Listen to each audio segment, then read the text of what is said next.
Hello বন্ধুরা, তোমরা সবাই কেমন আছো? আওয়ার সুইট ফ্যামিলি থেকে তোমাদের অনেক অনেক ধন্যবাদ।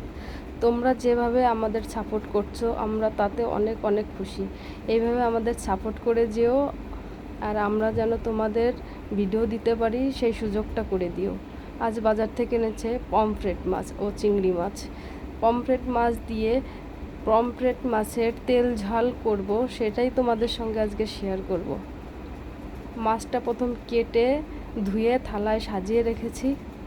দেখো বন্ধুরা কি সুন্দর লাগছে দেখতে।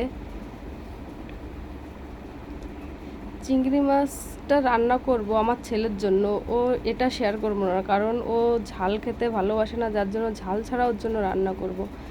মাছগুলিকে নুন ও হলুদ দিয়ে ভালো করে মেখে নিতে হবে। সুন্দর করে প্রত্যেকটা মাছের গায়ে নুন হলুদ মেখে নিয়ে, যাতে ভাজলে পরে স্বাদটা খুব সুন্দর লাগে।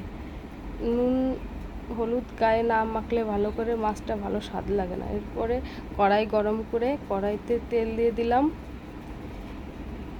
তেল গরম হলে একটা একটা করে মাছ ছেড়ে দিয়ে সুন্দর করে ভেজে মাছগুলি আমি থালায় নামাবো।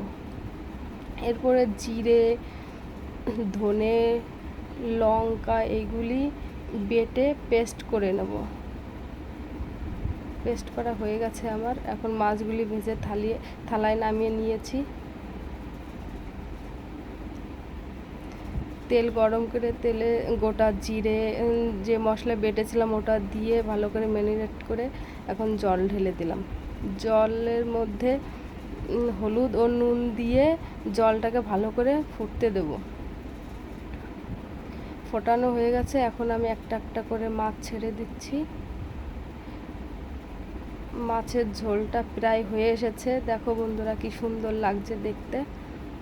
আমার মাছ রাঁধা কমপ্লিট। প্লিজ কেমন হয়েছে কমেন্ট করে জানিও, আর আমাদের একটু শেয়ার করে দিও প্লিজ প্লিজ প্লিজ। এখন থালে নামিয়ে নিলাম। দেখো বন্ধুরা কেমন লাগছে দেখতে। প্লিজ আমাদের একটু সাবস্ক্রাইব করে দিও।